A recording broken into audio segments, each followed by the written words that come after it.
और सबसे पहले एक बड़ी खबर, नेपाल में लगातार बारिश के चलते बाढ़ आई है। भूस्खलन से कम 112 लोगों की मौत हो गई है और 60 लोग घायल हुए हैं। नेपाल के कई हिस्सों में गुरुवार से ही भारी बाढ़ की स्थिति बनी हुई है। भारी बारिश लगातार हो रही है, जिसके चलते आपदा अधिकारियों ने अचानक बाढ़ की चेतावनी जारी की है। नेपाल में पिछले 2 से 3 दिन से लगातार हो रही भारी बारिश के चलते बिहार पर बाढ़ का खतरा मंडराने लगा है। कोसी, गंडक, बूढ़ी गंडक, कमला, बलान, बागमती और गंगा समेत अन्य नदियों का जलस्तर कई जगहों पर खतरे के निशान को पार कर गया है। बीरपुर और वाल्मीकि नगर बैराज के फाटक खोलने पड़े हैं। बिहार में बारिश के बीच बाढ़ का खतरा मंडरा रहा है। नेपाल में हो रही भारी बारिश के बाद कोसी नदी से लगातार पानी छोड़ा जा रहा है, जिससे सीमा से सटे कई जिलों में बाढ़ जैसे हालात बन रहे हैं। नदियों से सटे इलाकों में लोगों से सुरक्षित जगहों पर जाने की अपील की जा रही है।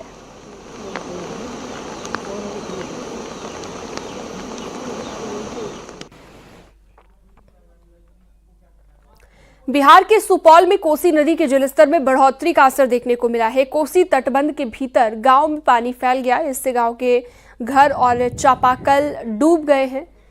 साथ ही धान की फसल भी पूरी तरह से बर्बाद हो गई है। कोसी नदी से पानी का डिस्चार्ज लगातार बढ़ता जा रहा है, जिससे हालात और भी ज्यादा बेकाबू हो सकते हैं। इधर कोसी नदी में पानी का जलस्तर बढ़ने के बाद भी नाव चल रही है और लोग खतरे में जान डालकर आने जाने के लिए मजबूर हैं। पड़ोसी देश नेपाल ने गंडक बैराज में 6,62,000 क्यूसेक पानी छोड़ा है, जिससे कुशीनगर में भी बाढ़ का खतरा बढ़ गया है। नदी का जलस्तर बढ़ने की वजह से दियारा इलाके में बाढ़ का खतरा अब मंडराने लगा है और लोगों से सुरक्षित जगहों पर जाने की अपील की जा रही है।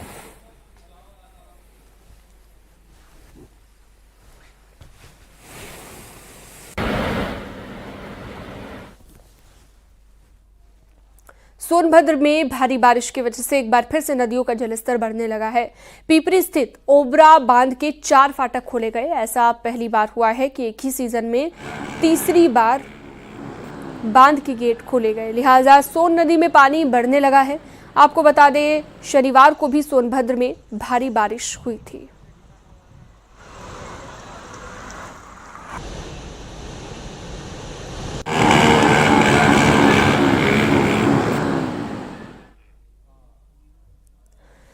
मथुरा और बदायूं से मकान और दीवार गिरने की खबर है। मथुरा के ऊंचा गांव में एक मकान की छत भरभरा कर गिर गई। आनन फानन में लोगों ने एक महिला को मलबे से निकाला, हालांकि इलाज के दौरान महिला की मौत हो गई।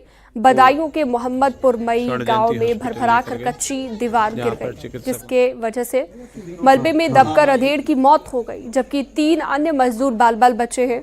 आपको बता दें कि निर्माणाधीन पक्की दीवार बनाने के दौरान ये हादसा हुआ है।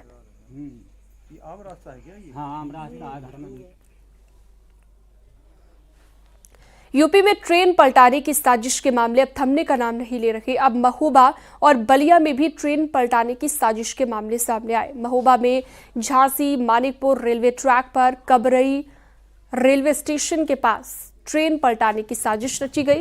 यहां पर पटरी पर भारी पत्थर मिला। ये देखकर लोको पायलट ने रेलवे अधिकारियों को इसकी सूचना दी। इसके बाद पुलिस ने एक आरोपी लड़के को हिरासत में लेकर पूछताछ शुरू की। उसके खिलाफ थाने में मामला दर्ज कर लिया गया है। बलिया में ट्रेन डीरेल की साजिश नाकाम हुई है।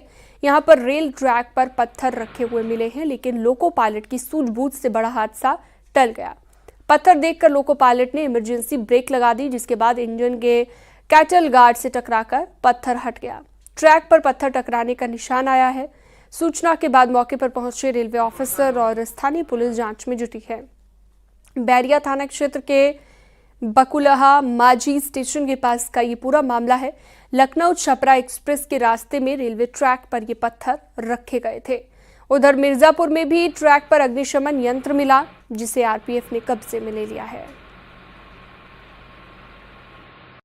जब लखनऊ छपरा एक्सप्रेस छपरा की ओर जा रही थी तो मांझी रेलवे पुल से लगभग 300 मीटर पहले रेलवे इंजन का सेफ्टी गार्ड किसी पत्थर से टकराने के कारण वहां के स्लीपर्स पर खुरचन के निशान आए हैं। इसके बाद सामान्य रूप से वह छपरा के लिए रवाना हो गई है और रूट पर रेलवे परिचालन समान रूप से निर्बाध चल रहा है। मौके पर मैं क्षेत्र अधिकारी बैरिया स्थानीय पुलिस के साथ पहुंचा एवं आरपीएफ के साथ संयुक्त रूप से जांच की गई और अभी विस्तृत जांच की जा रही है। झांसी में जवाहर नवोदय विद्यालय के छात्रावास में कक्षा 9 की छात्रा ने दुपट्टे से फांसी लगा ली और हॉस्टल के अंदर छात्रा ने फांसी लगाकर आत्महत्या की है। आपको ये भी बता दें कि जिला प्रशासन में इसके बाद हड़कंप मच गया। परिजनों ने रैगिंग के चलते जान देने की बात कही है। परिजनों के मुताबिक 2 सीनियर छात्राओं ने उनकी बेटी से मेस से खाना लाने का दबाव बनाया था। लड़की मजबूरन दोनों सीनियर छात्राओं के लिए मेस से खाना लाई थी और इसके बावजूद दोनों सीनियर छात्राओं ने फटकार लगाई थी।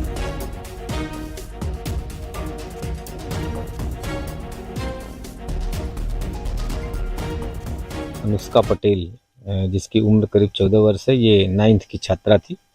आज जो सीढ़ी पे हॉस्टल की सीढ़ियों पे जो रेलिंग लगी थी उससे अपने दुपट्टे से फांसी लगा करके आत्महत्या कर लिया है। पंचायतनामा पोस्टमार्टम की कार्रवाई कराई जा रही है। मौके पे फील्ड यूनिट भी आ गई थी, उसने भी साक्ष्य संकलन किया है। झांसी में जवाहर नवोदय विद्यालय में कक्षा 9 की छात्रा ने फांसी लगाकर आत्महत्या कर ली। इस वारदात के बाद झांसी जिला प्रशासन में हड़कंप मच गया। बताया जा रहा है कि छात्रावास नवोदय विद्यालय का बरुआ सागर कस्बे में बना हुआ है, जहां पर कक्षा 9 की छात्रा ने हॉस्टल के कमरे के अंदर फांसी लगाकर फिलहाल सुसाइड कर लिया है। आरोप लगा है कि छात्रा को उसकी ही 2 सीनियर छात्रा खाने के मामले में परेशान कर रही थी। खाना कम लेकर के आई, ये बात नागवार गुजरी सीनियर छात्राओं को। ऐसा आरोप मृतक छात्रा के परिजनों ने सीनियर छात्राओं पर लगाया है। फिलहाल पुलिस इसे रैगिंग नहीं मान रही है, वहीं परिजन इसे रैगिंग मानकर देख रहे हैं। इस पूरे मामले में मौके पर जिला प्रशासन के पुलिस और प्रशासनिक अधिकारी मौजूद हैं। छात्रावास के अंदर अन्य छात्राओं से बातचीत कर रहे हैं और छात्राओं को समझा भी रहे हैं। अश्विनी मिश्रा, न्यूज़ 18, झांसी। 2 बच्ची थी, उसमें सर बुखार चढ़ता था उन्हें, या तबीयत खराब हो गया, वैसे ही बहाने से उनसे मेरी बच्ची से कहा कि जाइए खाना लाइए। तो खाना के लिए बच्ची गई, थोड़ी बहुत कम ले आई हूँ, तो झांझर भर दी कि इतना कम क्यों लाई, और ज़्यादा क्यों नहीं ले आई, जा दूसरा जा। ग्रेटर नोएडा में मासूम से दुष्कर्म किया गया है। बर्गर खिलाने का लालच देकर दुष्कर्म का आरोप लगा है। मासूम का रिश्तेदार बताया जा रहा है आरोपी, और इसके साथ ही आपको बता दें कि पुलिस ने आरोपी को हिरासत में ले लिया है। मेडिकल रिपोर्ट में रेप की पुष्टि हुई है। जारचा कोतवाली इलाके का ये पूरा मामला बताया जा रहा है कि जहां पर एक मासूम के साथ दुष्कर्म किया गया। बर्गर खिलाने के बहाने दुष्कर्म की वारदात को अंजाम दिया गया। तो मेडिकल रिपोर्ट में ये पुष्टि हुई है। ग्रेटर नोएडा में मासूम के साथ दुष्कर्म किया गया है। बर्गर खिलाने का लालच देकर दुष्कर्म किया गया। ये बड़ी खबर इस वक्त हम आपको दे रहे हैं। पुलिस ने आरोपी को हिरासत में ले लिया है। मामले को लेकर जांच पड़ताल लगातार जारी है, जबकि मेडिकल रिपोर्ट में दुष्कर्म की पुष्टि हो चुकी है। जारचा कोतवाली का ये मामला, जारचा कोतवाली इलाके में मामला दर्ज हो चुका है। मासूम का रिश्तेदार ही आरोपी बताया जा रहा है। हिमांशु शुक्ला इस पर ज्यादा जानकारी के लिए हमारे साथ जुड़ गए हैं। हिमांशु, क्या है ये पूरा मामला, जरा बताइए, क्योंकि बताया जा रहा है कि एक आरोपी का ही रिश्तेदार जो कि बर्गर खिलाने के बहाने ले गया और दुष्कर्म की वारदात को अंजाम दिया। बिल्कुल, देखिए आपको बता दें ये जारचा कोतवाली के छोलस गांव का पूरा प्रकरण है, जहां पर बर्गर खिलाने के बहाने 5 वर्षीय नाबालिग का जो है वो रेप किया गया। और इस पूरे प्रकरण में क्योंकि उस दौरान माँ जो है वो बाहर गई हुई थी और ये परिवार में आता जाता था, लिहाजा बच्ची, नाबालिग बच्ची इसको जानती है और ये बर्गर खिलाने के बहाने ले गया। उसके बाद रेप किया है। बताया जा रहा है कि जो प्राथमिकी हुई है उसमें भी ये जानकारी मिली है कि बच्ची के साथ दरिंदगी हुई है। इस पूरे प्रकरण में पुलिस ने रिपोर्ट का तो इंतजार कर ही रही है, लेकिन इस दौरान इसको हिरासत में लिया है और फिलहाल पुलिस की तरफ से कार्रवाई का आश्वासन दिया है और जल्दी आरोपी को सजा दिलाने की बात कही गई है। जी ठीक है, बहुत शुक्रिया विस्तार से जानकारी देने के लिए Himanshu. Shahjahanpur police full action mode में दिखाई दी। पुलिस ने 2 ई-रिक्शा चोर को गिरफ्तार कर लिया है। इनके पास से ई-रिक्शा, 6 बैटरी और 1 कार भी बरामद कर ली गई है। आपको बता दें कि थाना कलान के क्षेत्र से शातिरों को पकड़ा गया है, जबकि पुलिस ने थाना जैतीपुर इलाके से 3 शातिरों को पकड़ा है। पुलिस ने इनके पास से गहने और कैश बरामद किए हैं। आखिरी खबर स्मैक तस्कर से जुड़ी हुई आपको बता रहे हैं। थाना जैतीपुर इलाके से ही पुलिस ने मुखबिर की सूचना पर एक स्मैक तस्कर को पकड़ा है।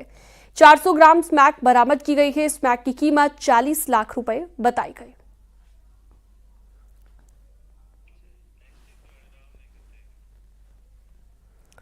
हरदोई में न्यूज 18 की खबर का बड़ा असर हुआ है। ड्यूटी में लापरवाही बरतने पर बिलग्राम थानेदार समेत 4 लोगों को एसपी ने सस्पेंड कर दिया है।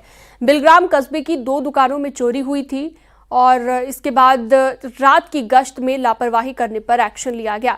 एसपी ने सीओ से मामले की जांच कराकर रिपोर्ट के आधार पर थानेदार समेत 4 पुलिसकर्मियों को निलंबित कर दिया है। ये प्रकरण थाना बिलग्राम अंतर्गत कस्बा बिलग्राम का है, जहां पर रात्रि में अज्ञात चोरों द्वारा एक ज्वेलर्स की दुकान में चोरी करने का प्रयास किया गया एवं एक कपड़े की दुकान से पैसे चुरा लिए गए। इसमें सीसीटीवी फुटेज के आधार पर अज्ञात चोरों को पहचानने का प्रयास कराया जा रहा है। इसमें उक्त चोरी घटना पर लापरवाही पर थाना प्रभारी एवं अल्फा टीम को पुलिस अधीक्षक मनोज द्वारा निलंबित कर दिया गया है एवं ड्यूटी पर तैनात गार्ड की अलग से रिपोर्ट प्रस्तुत की जा रही है। हरदोई में संदिग्ध हालत में कपड़ा व्यापारी का शव फंदे से लटकता हुआ मिला है। भाई की मौत की खबर मिलते ही छोटे भाई ने पहले तो कुएं में कूदकर जान देने का प्रयास किया, तो ग्रामीणों ने फिर जान बचाई, फिर फांसी लगाकर खुदकुशी करने का प्रयास किया। सूचना के बाद पहुंची पुलिस ने शव को कब्जे में लेकर पोस्टमार्टम के लिए भिजवा दिया और मामले की जांच में पुलिस जुटी हुई है। घटना कुल्लही गाँव की बताई गई। परिवार के ऋषि वाजपेयी ने फांसी लगाकर आत्महत्या कर ली। रोते बिगड़ते उनकी माँ, उनका भाई आया तो उसने भी आत्महत्या करने का प्रयास किया। कुएं में छलांग लगा दी। हम लोगों ने, सब लोगों ने मिलकर उसको बचाया, नौफन के लिए बचाया। आगरा में एक लड़के को जबरन कार में बैठाकर अपने साथ ले जाने का वीडियो वायरल हुआ था। मामले में पुलिस ने खुलासा कर दिया है और लड़के को सकुशल बरामद किया गया है। लड़के को टुंडला से बरामद किया गया है। 5 आरोपियों की गिरफ्तारी की गई है। पूछताछ में पता चला कि आरोपी की पत्नी को लड़का 8 महीने पहले बहला फुसला कर ले गया था। थाना एतमादपुर में मुकदमा दर्ज कराया गया था। घटना ये हुई कि मेरा भाई रामबाग चौराहे पे बैठा हुआ था, तो 4-5 लड़के आए थे गाड़ी से, नीली कलर की गाड़ी थी। उसको जबरदस्ती गाड़ी में डाल के ले जा रहे थे। तो मुझे वहाँ के लड़कों ने बताया कि तुम्हारे भाई को कोई लड़के उठा के ले गए। मैं जैसे तुरंत वहाँ पहुंचा तो वो गाड़ी वहाँ से जा चुकी थी। मैं सीधे एतमादौला थाना भागा। एतो साहब को मैंने बताया, एतो साहब मेरे संग तुरंत गए। तो उसको बताते हैं पहले एपएच के पीछे काशीराम में उसकी मार लगाई है, फिर वहाँ टुंडला थाने में उसको छोड़ गए हैं। वहाँ आके फिर वो मुझे मिला है। एतो साहब मेरे साथ जब गए वहाँ पर तो उन्हीं को वहाँ मिला है वो। फतेहपुर से अगली खबर, जहां पर 26 सितंबर को स्कूल की दूसरी मंजिल से छलांग लगाने वाली छात्रा आखिरकार जिंदगी की जंग हार गई। इलाज के दौरान छात्रा ने दम तोड़ दिया। आज छात्रा का अंतिम संस्कार होना है। शुक्रवार को पोस्टमार्टम के बाद जैसे ही छात्रा का शव गांव में पहुंचा तो लोगों में गुस्सा फूट पड़ा। भारी संख्या में लोग सड़कों पर उतर आए। एसपी ने कई थानों की पुलिस फोर्स और पीएससी के साथ मोर्चा संभाला। आपको बता दें, इस मामले में पुलिस ने स्कूल प्रिंसिपल और बस ड्राइवर के खिलाफ गंभीर धाराओं में मामला दर्ज किया है। हालांकि बस ड्राइवर को जेल भेजा जा चुका है। बस ड्राइवर पर छात्रा से छेड़खानी का आरोप है, जबकि कॉलेज प्रिंसिपल फरार है। घटना खागा कोतवाली क्षेत्र के सरस्वती बाल विद्या मंदिर इंटर कॉलेज खागा की है। जनपद फतेहपुर के थाना खागा अंतर्गत कस्बा खागा में स्थित सरस्वती बाल मंदिर में 25 सितंबर 2024 को एक कक्षा 12वीं की छात्रा ने विद्यालय की बिल्डिंग की दूसरी मंजिल से नीचे जमीन पर छलांग लगा दिया था, जिसमें उसको काफी चोटें आई थी, जिसे इलाज तत्काल नारायण स्वरूप हॉस्पिटल मुंडेरा प्रयागराज में एडमिट कराया गया, जहां उसका इलाज चल रहा था। बाद में उसे जनपद कानपुर रेफर कर दिया गया। मजरूबा के पिता की तारीफ पर थाना खागा पर सुसंगत धाराओं में अभियोग पंजीकृत कर लिया गया है। उसमें से एक आरोपी ड्राइवर शिवशरण सिंह उर्फ मामा को गिरफ्तार कर लिया गया है। इस घटना के समस्त बिंदुओं की गहराई से छानबीन की जा रही है और संवैधानिक कार्रवाई कराई जा रही है। एटा में किसानों को समझाने गए सुपरिटेंडेंट इंजीनियर से मारपीट करने का आरोप लगा है। किसान बर्बाद फसल के मुआवजे की मांग को लेकर प्रदर्शन कर रहे थे। इस दौरान सुपरिटेंडिंग इंजीनियर तुषार कांत राजन मौके पर पहुंचे थे। उनकी कार पर पथराव करने का भी आरोप लगा है। सूचना के बाद डीएम और एसएसपी भी मौके पर पहुंच गए। डीएम ने किसानों से बातचीत कर उन्हें शांत कराया है।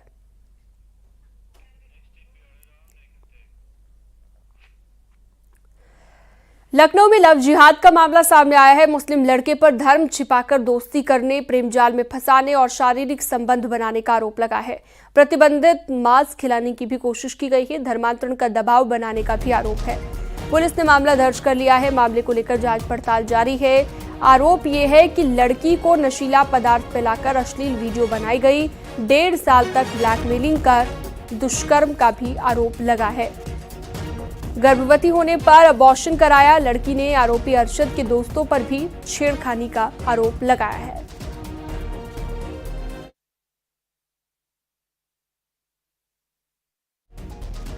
ऋषभमणि त्रिपाठी फोनलाइन पर जुड़ गए हैं ज्यादा जानकारी के साथ। ऋषभमणि, लव जिहाद का ये मामला बताया जा रहा है, क्या है पूरा मामला? बताया जा रहा है धर्मांतरण के दबाव का भी आरोप है।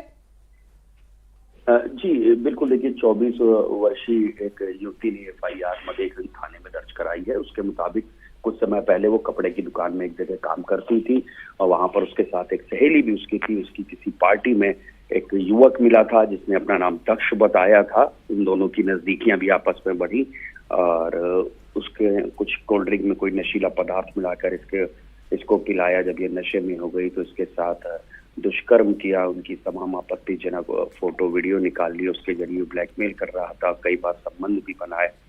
हालांकि बाद में इसको पता चला कि इसका नाम दक्ष नहीं, इसका नाम अरशद है। ये 2 बार प्रेग्नेंट भी हुई लेकिन गर्भपात कराया गया। जब इसने शादी की बात कही तो उसने कहा धर्मांतरण करना पड़ेगा और आपको प्रतिबंधित मांस खाना पड़ेगा। ये तमाम बातें जब सामने आई हैं, उसके कई दोस्तों से मुलाकात करवाई। उन दोस्तों ने भी इसके साथ छेड़छाड़ की है, जिसके बाद तंग आकर इस युवती ने एफआईआर दर्ज कराई है मधेगंज थाने में। पुलिस ने इस मामले की जांच शुरू कर दी है। ठीक है, बहुत शुक्रिया तमाम जानकारी विस्तार से देने के लिए।